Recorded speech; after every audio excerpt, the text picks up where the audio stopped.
Welcome to the North Carolina Veterans Coffee here at UNCTV. I'm Jeff Smith. I do a lot of things here at UNCTV, but basically I handle all the military and veterans affairs programming, outreach, development, community engagement, anything you can think of dealing with military and veterans. They point to me and say, can you handle it? So I'm very happy to do it and very honored to do it as well. Oh, say, can you see by the dawn's early light what so proudly we hailed at the twilight's last gleaming, whose broad stripes and bright stars through the perilous fight o'er the ramparts we watched were so gallantly streaming, and the rocket's red glare, the bombs bursting in air, gave proof through the night that our flag was still there. Oh, say, does that star-spangled banner yet wave o'er the land of the free and the home of the brave? Well, like I mentioned before, Ken Burns is releasing the Vietnam War documentary series. It was going to introduce people who don't understand the Vietnam War to at least a history lesson of what it's about. It's going to be from the voices of the people who served. It's going to be from people from Vietnam who were displaced, moved. It's going to be their protesters are going to be involved in it. People or anti-war people will be involved. It's all angles. It is all inclusive.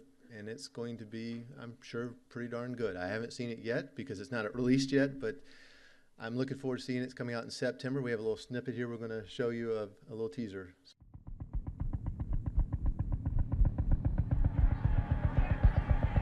I think the Vietnam War drove a stake right into the heart of America. Unfortunately, we've never moved really far away from that, and we never recovered. There was no way we could avoid telling this story. Wars are so extraordinarily revealing, obviously, of the worst of humanity, but as it turns out, also the best of humanity. There's been a lot done about this subject. Books, documentaries, feature films, novels. I mean, it's not like no one's ever tried. But it remains this kind of unfinished business in American history. So it's time now. The decades have passed, and it's important now to go back and try to understand it. The real heroes are the men that died. Most of them were draftees, and yet their loyalty to each other, their courage under fire, was just phenomenal. And you would ask yourself, how does America produce young men like this? We wanted to get to know the people, we wanted to get to know the place, we wanted to spend time there. Trying to figure out how to do what we do in Vietnam was really a challenge. There's no one American side. And then within Vietnam, there's the winning side, there's the losing side. They were our enemy and our ally. There's just so many different perspectives. We tried to bring them all together. This is without a doubt the most ambitious project that we have ever undertaken. PBS is the only place it could have been done. I think the country's ready to have the conversation we've never had about the war, which we really need to have. This film is not an answer, but a set of questions about what happened.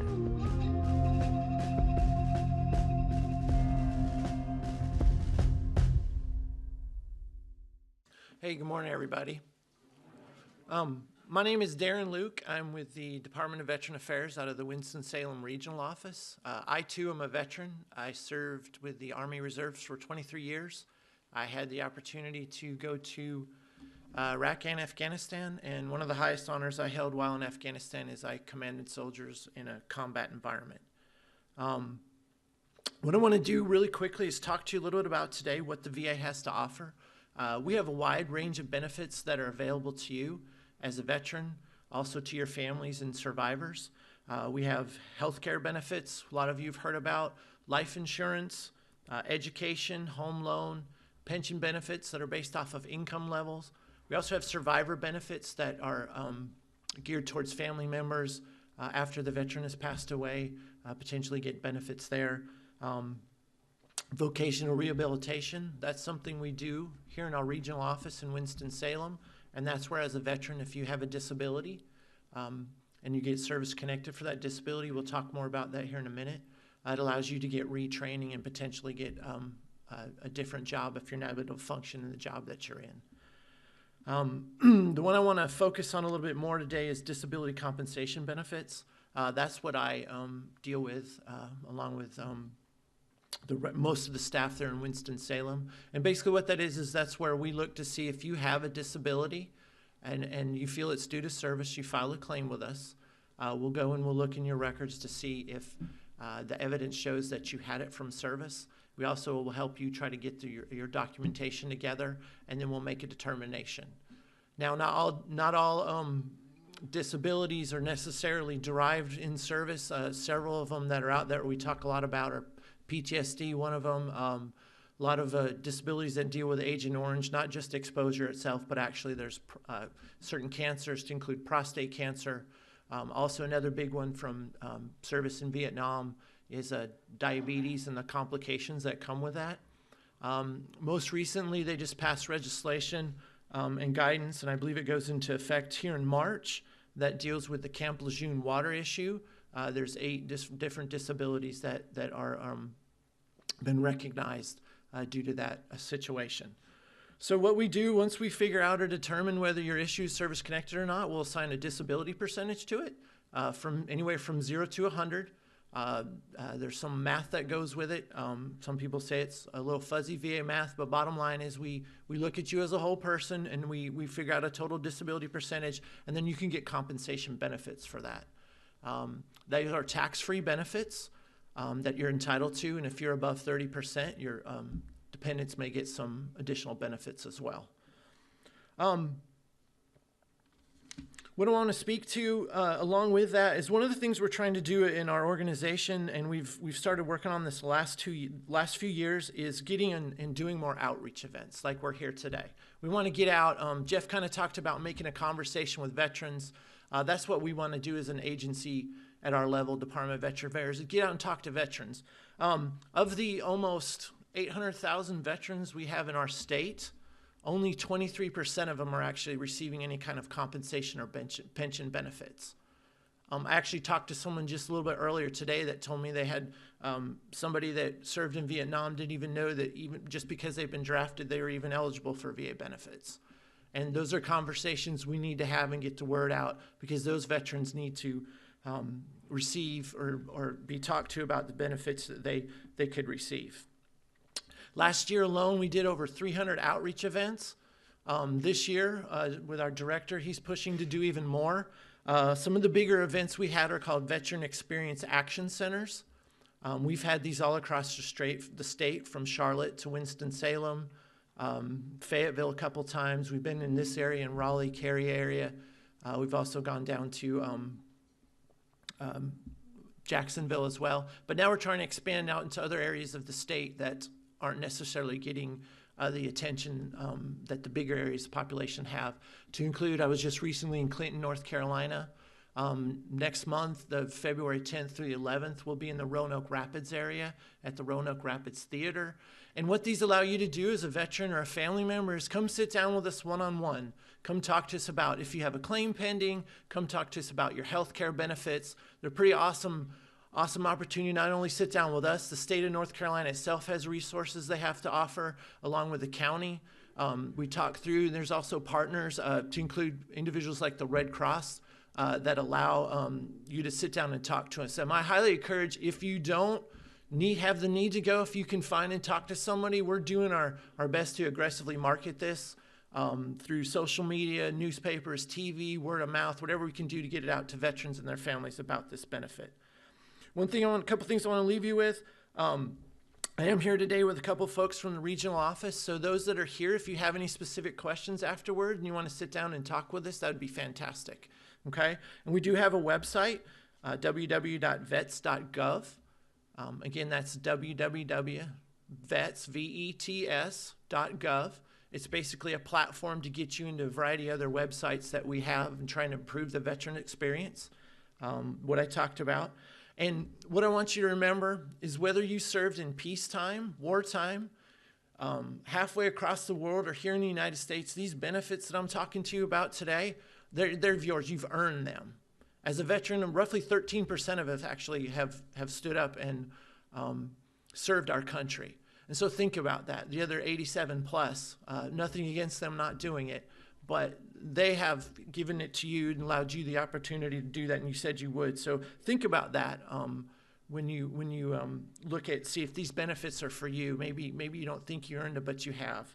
So I want to thank you from the bottom of my heart for your service and for the time today. And every time I look at this flag, it reminds me that freedom isn't free. It takes individuals like us here in the audience and the families that support them to make that happen. Thank you. One more quick thank you here is we're enjoying some coffee today thanks to Krispy Kreme, and also some donuts from Krispy Kreme and Biscuitville also. So thank you. They sponsored this. They donated all of that food for us, and so I appreciate their support of veterans.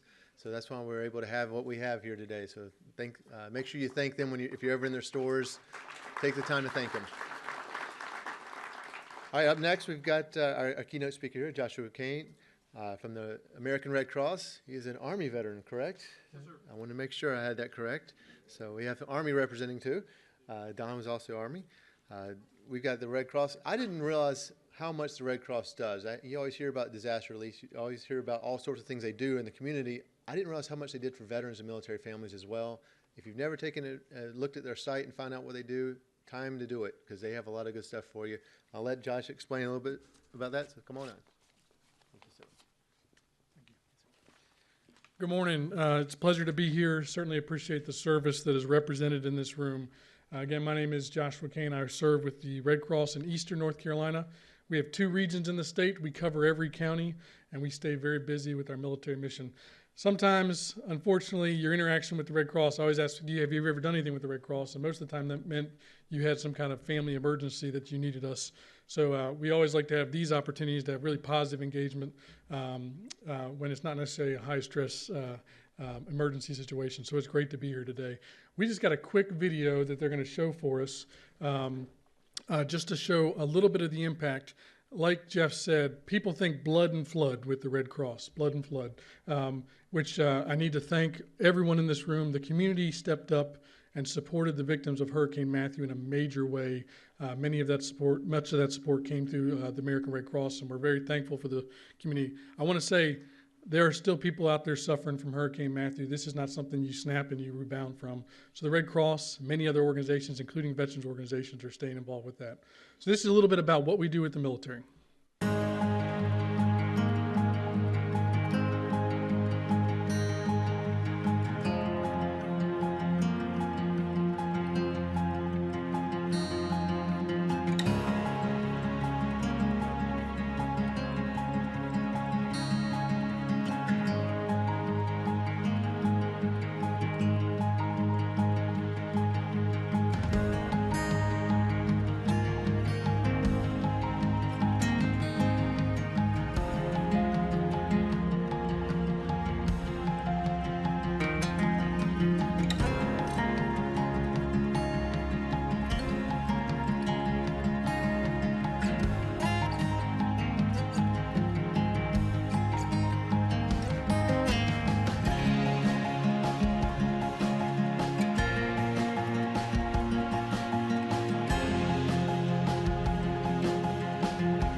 you.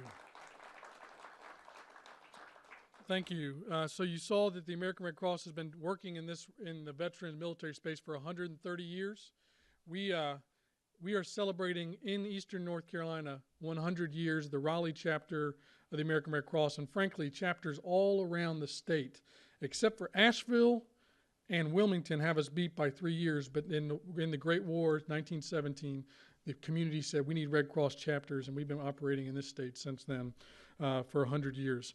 You saw where there are people getting on planes overseas. The Red Cross has staff that we send all around the world. We have 30 offices overseas.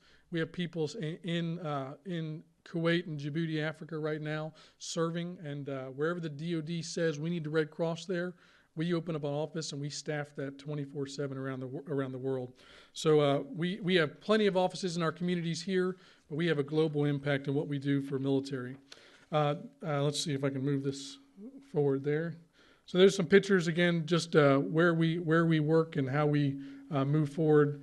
We've been doing this for military and veterans all around the world. We talk about, I certainly hope that Ken Burns includes what was referred to as donut dollies, Red Crossers, who spent a tremendous amount of time in Vietnam serving there. This is just a slide. I'm not going to go into it other than to say the Red Cross works with military. Actually, in Charlotte and Raleigh, the MEPS stations, we brief the MEPS recruits. We brief their families. We follow up with their families when they're new to the military. From the moment they take their oath, the Red Cross is there, to when they're receiving care at VA facilities, the Red Cross is there, all throughout their active duty service and their time as a honored veteran. Want to just take a moment and talk about some of the things we do we talked about what we did overseas, what we do at home. We're very important from the Red Cross perspective that we welcome you back. It's very important that you know that you have support here from the Red Cross. Since the moment you joined the military, we continue to be in the communities and help you connect with the support and resources you need. The Red Cross is with you. We mentioned the Veterans Administration. We thank you for your partnership and what you're doing. The Red Cross is there in medical facilities here in Durham, Fayetteville, the smaller facilities all around the country. Red Cross volunteers are serving veterans, and you saw some of those bedside photos and clips there. The Red Cross, this is something I think is important, and many of you, just by virtue of you being here, are tied in with your community. But the Red Cross is a tremendous mechanism for veterans to give back to other veterans. You can volunteer with the Red Cross doing a number of different things, working with active duty, working with veterans. It's something you can do. And we partner with DAV, American Legion, all these other groups that are doing this as well. Fantastic partners, and we thank you for what you do. We have some programs called Reconnection Workshops. These are programs that are built specifically with input from the Department of Veteran Affairs, the Department of Defense, that help veteran families, military families, work through some of the challenges of military life. We've had Vietnam-era veterans whose service was 40 years ago have major breakthroughs with their spouse, with things they are struggling with, and getting some tools. This is not therapy. These workshops are not therapy. They are times to sit together, 10 people in a room max, and talk through and get some tools to help you cope with some of the challenges.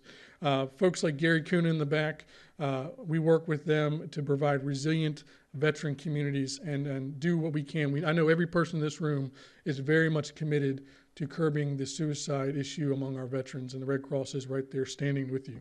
We have these programs. We just started 2 for kids, for family members of veterans and service members as well, so we're very proud of that. Locally, we have some great programs for art therapy. We're going to be featuring in Raleigh in June Marine Corps Wounded Warrior Battalion. These are retired veterans of the Wounded Warrior Battalion. They were injured in combat. They're doing art therapy through the Red Cross. We'll be featuring that at the North Carolina Museum starting in June. You can come see some of this amazing work that they've done. They're depicting scenes that they have flashbacks of, and it's helping them work through those. Incredibly powerful. We have a great program called Holiday for Heroes, where we spread the love and encouragement to our veterans. We also involved with the Veteran History Project, making sure that those stories remain for the generations to come. You saw some animal visitation. People love animals, they love veterans, and we combine those 2 things together to provide encouragement. We have plenty of programs in the VA. We have Totes for Hope comfort drives for homeless veterans. musical therapy, crochet therapy. And this is my next to the last slide. I just want to say I've got information on all this over here. I know we're not going to do questions here, but please come to the table. The last thing I want to just share, something that's brand new in the last year, is that we are very committed, the Red Cross, to reducing the number of individuals who die in home fires by 25% in the next 5 years. Home fires don't discriminate on anyone, veterans, non-veterans, rich, poor, everyone's at risk, and we all forget to test that smoke alarm. We are installing free smoke alarms in anyone's home that comes. We have a special initiative to put in this year, this current year, 1,500 alarms in the homes of veterans and military members, so that they have 2 minutes to get out in a home fire. And we want to make sure they know how they have the systems in place to do that at no charge to them. So I've got a lot of information here. It's been a pleasure to come, Jeff. Thank you so much, and I look forward to talking to you. Thank you for your service.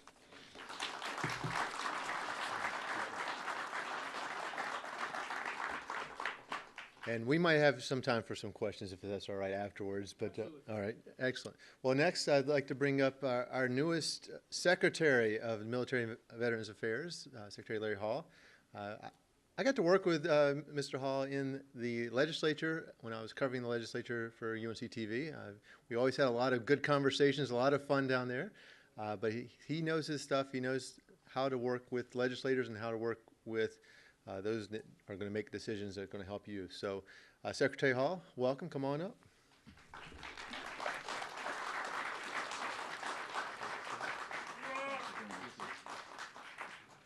I heard a faint sound. Good morning. Heard a faint sound back there, and I see we, as usual, recognized, I don't want to create any friction here, but we do know we recognize those two Marines back there. So, good morning. Thank you for your service, for all of you. And for those two Marines. Oh! Now that we've got the formalities out of the way and we've honored those who have, like many of you, given a great amount of service to this country, I want to thank you for coming out. I appreciate the efforts that are going on with these coffees. We've got about 4 folks from our office here. If you need to talk to them during this period of time, I see Charlie Smith back there hiding as usual. So if you need anything, I think there's somebody in this room from our office that can help you. Certainly there's a resource guide back there.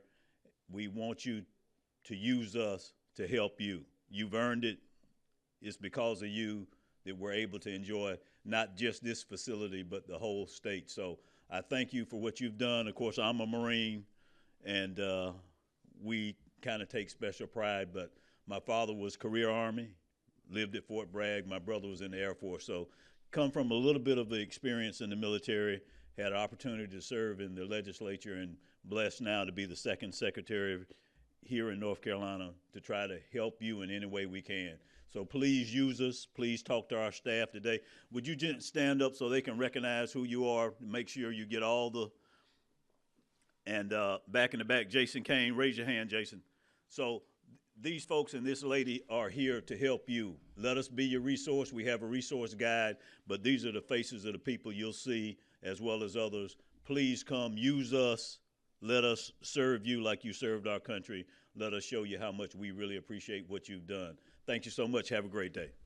I'm a U.S. Army veteran,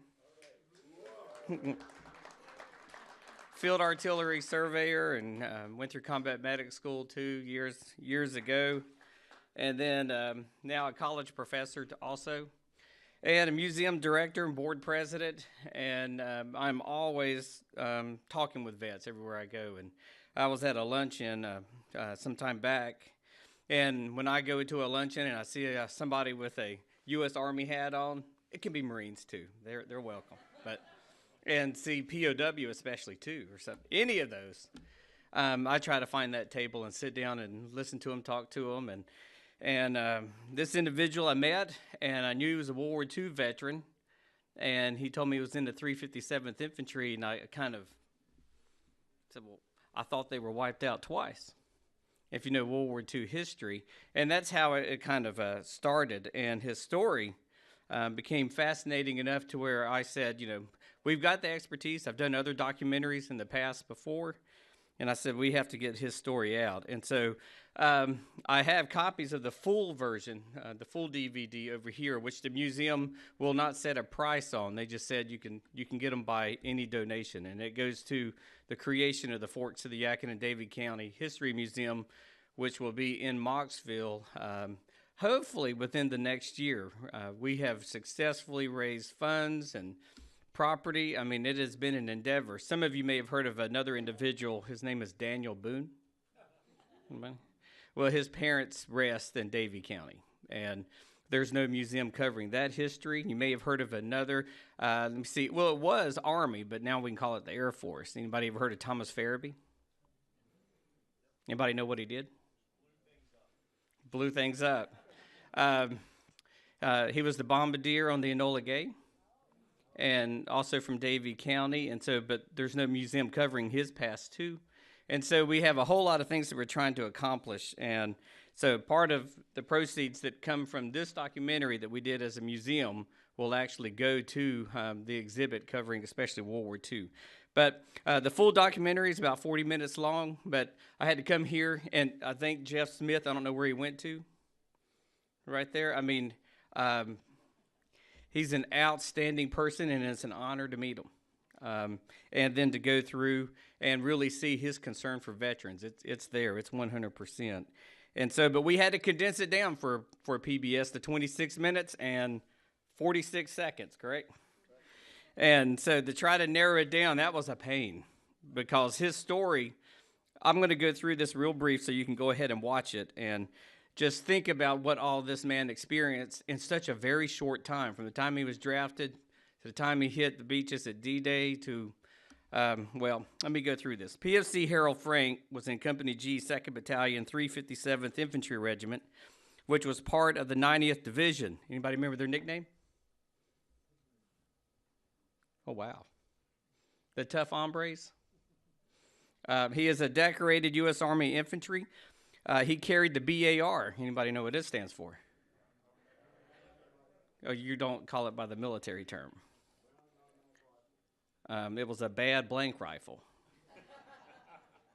I guess that's the Army, but we won't like that. But he carried it, 22 pounds, 30-06. World War II veteran who received, among other honors, the Bronze Star, Purple Heart, French Legion of Merit. Most recently, he was given the Order of the Longleaf Pine. PFC Frank was awarded a CIB at Utah Beach, D-Day. He fought with distinction across the Cotentin Peninsula, including the battles of Cherbourg, the Martyret Bridge, Gordesville, Hill 122, and Bou Cadre. On July the 7th, 1944, though wounded in the shoulder, while leading a patrol trying to locate 2 lost U.S. infantry companies and behind enemy lines, he fought 9 hours until running out of ammo and was captured by elements of the German 16th Parachute Division. PFC Frank was joined by some 200 other captured men of the 90th Division.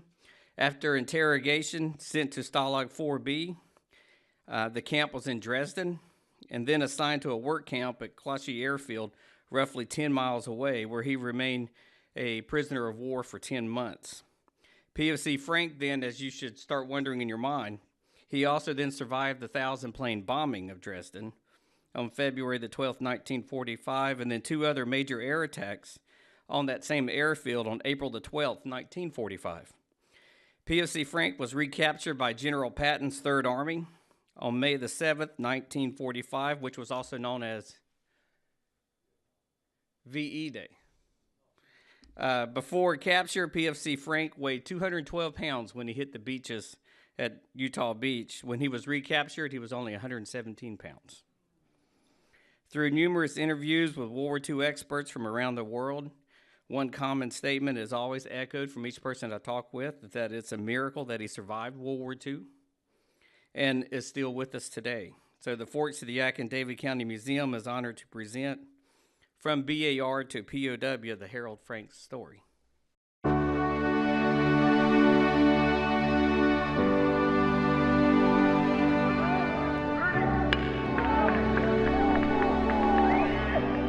Sunday, December 7th, 1941. We was playing, when we come up to the house, it was coming in on the radio. Japanese had bombed Pearl Harbor that morning and killed a whole bunch of our soldiers and sailors. We knew then we was in war. We didn't know how bad it was gonna be. Before it got over with, I was in the middle of it. I was with the 271st Infantry Regiment in the 69th Division. They wanted somebody to volunteer to be a BAR man. I volunteered. There was 4 divisions of infantry landed on Utah Beach, and I was assigned to the 90th. I bailed out in water about chest deep, and I shot 60 rounds through the BAR into a machine gun nest. When they run them tanks up amongst it, your teeth would shatter. You couldn't keep them from shattering. A lot of guys said I never was afraid. They lying. They was. They wanted a 10-man patrol to go out and make contact with I and L Company. They had got cut off out there. It was raining that night. It was an awful night to go on patrol. And we went across the highway, and I was in the front part of the patrol. Cut loose on us with a machine gun. I got shot in the left shoulder. Accident knocked me down. I crawled back up when there was a German there with a submachine gun. He come down with that thing and shot right across the front of our feet. They'd either give up or get killed.